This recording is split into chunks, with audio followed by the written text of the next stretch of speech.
Hello friends, आज हम एक छोटा सा जो टॉपिक है वो डिस्कस करने वाले हैं जो कि बार बार हमारे एग्जाम में पूछा जाता है और एक मार्क्स डेफिनेटली आपका चाहे स्टेट दो नेट दो कोई भी कम्पिटिटिव एग्जाम दो उसमें ये क्वेश्चन पूछा ही जाता है। ठीक है, शॉर्ट टाइम में हम इसको डिस्कस करने वाले हैं। एक होता है हमारा कैपिटल एक्सपेंडिचर और सेकंड वन की अगर हम बात करें रिवेन्यू एक्सपेंडिचर। कैपिटल एक्सपेंडिचर को क्या कहते हैं?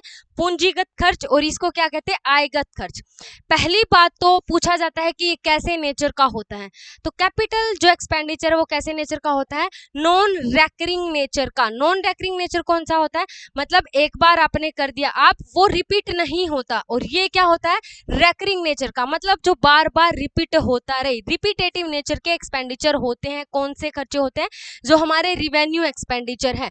जैसे रिपेयर जो आप करवाते हो वो बार बार में करवाते हो। जबकि यहाँ की बात करें कैपिटल एक्सपेंडिचर की, तो आप कोई भी मशीन को बाय करते हो, सेल करते हो, तो ये नहीं कि आप बार बार बाय और सेल करते हो। तो ये हमारा रिपीटेटिव नेचर का होता है, इसलिए इसको क्या बोला जाता है? Recurring nature.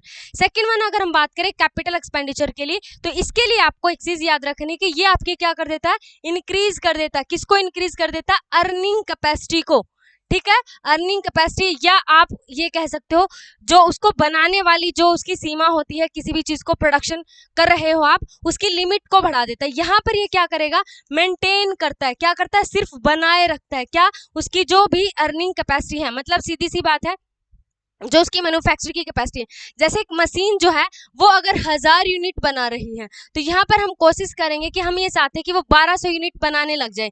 तो जो आपकी 200 यूनिट है, 200 यूनिट है, यानी कि वो इंक्रीज करा। क्या? उसकी कैपेसिटी जो है उस कैपेसिटी को इंक्रीज करा। जबकि यहाँ पर वो क्या करेगा? और 1000 यूनिट अगर वो बना रहा तो उन 1000 को सिर्फ मेंटेन करके चलेगा कि वो 1000 ही बनाते रहे। मतलब यहाँ पर रिपेयर का जो एक्सपेंस आ जाता है, उसको ठीक करवाने जो एक्सपेंस आ जाता है वो आ जाता है।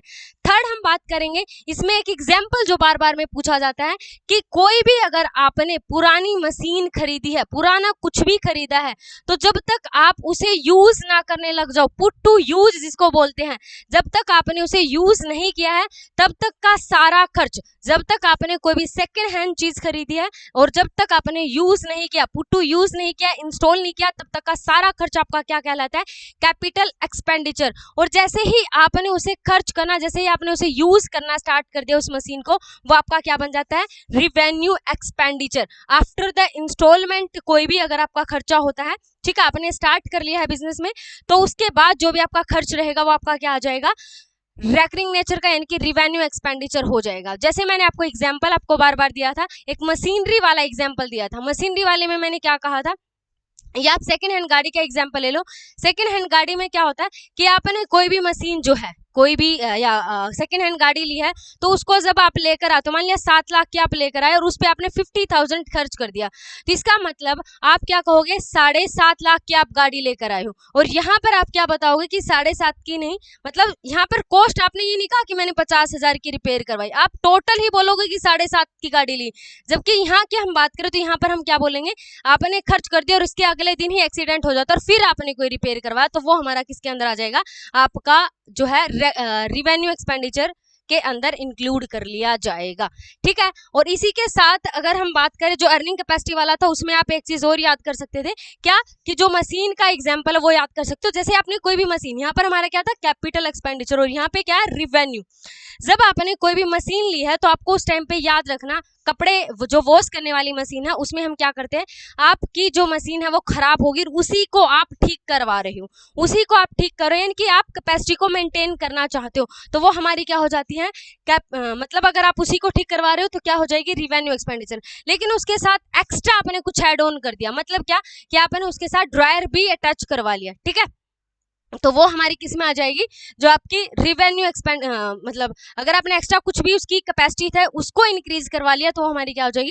कैपिटल एक्सपेंडिचर के अंदर आ जाएगी। यहाँ पर जो अमाउंट रहेगा वो हमारा क्या रहता है? लार्ज अमाउंट जो रहता है, लार्ज रहता है। और यहाँ पर हम बात करें जो रिवेन्यू नेचर का, यहाँ पर जो अमाउंट रहेगा वो छोटा अमाउंट रहेगा, मतलब थोड़ा आप खर्च करोगे सामान। ठीक है, ये 4-5 जो बेसिक पॉइंट है वो बार बार पूछे जाते हैं। ठीक है, यहाँ पर एक पॉइंट और है, आपको कमेंट सेक्शन में बताना कौन सा पॉइंट मैंने नहीं बताया है। ठीक है, जो हमारा बेसिकली बार बार रिपीट किया जाता है, कौन सा पॉइंट होता है, देख लीजिए एक बार। तो क्या था? सबसे पहले नॉन रेकरिंग नेचर का था, ये आपका क्या है था? रेकरिंग नेचर, मतलब बार बार रिपीटेड होता रहता है। यहाँ पर हमने क्या बोला, ये आपकी कैपेसिटी को बढ़ाता है, जबकि यहाँ पर कैपेसिटी हम क्या कर रहे थे, मेंटेन कर रहे थे।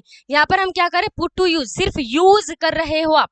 जब तक आपने खर्च नहीं किया, मतलब उसे अपने बिजनेस में स्टार्ट नहीं किया है, तब तक का खर्च हमारा सारा इसमें आ जाएगा। और इसमें क्या आ जाएगा, जैसे आपने उसको स्टार्ट कर दिया उसके बाद का खर्च सारा यहाँ पर आ जाएगा। यहाँ पर अमाउंट जो रहेगी वो लार्ज रहेगी और यहाँ पर जो अमाउंट रहती है वो सेम रहती है। लास्ट पॉइंट अगर हम बात करें, इसका जो बेनिफिट होता है, ठीक है, इसका बेनिफिट कैपिटल एक्सपेंडिचर का वो लॉन्ग टर्म तक मिलता है। और यहाँ पर जो बेनिफिट है वो आपको सिर्फ जो भी आपका अकाउंटिंग पीरियड होता है वहां तक का बेनिफिट मिलता है। Okay, thank you so much guys, hope so सारी चीजें आपको अच्छी लगी होगी। अगर आप वीडियो अच्छी लगी तो शेयर, सब्सक्राइब, लाइक, कमेंट करना मत भूलिएगा। ओके देन, मिलेंगे फिर एक छोटे से नए session. Okay then, thank you.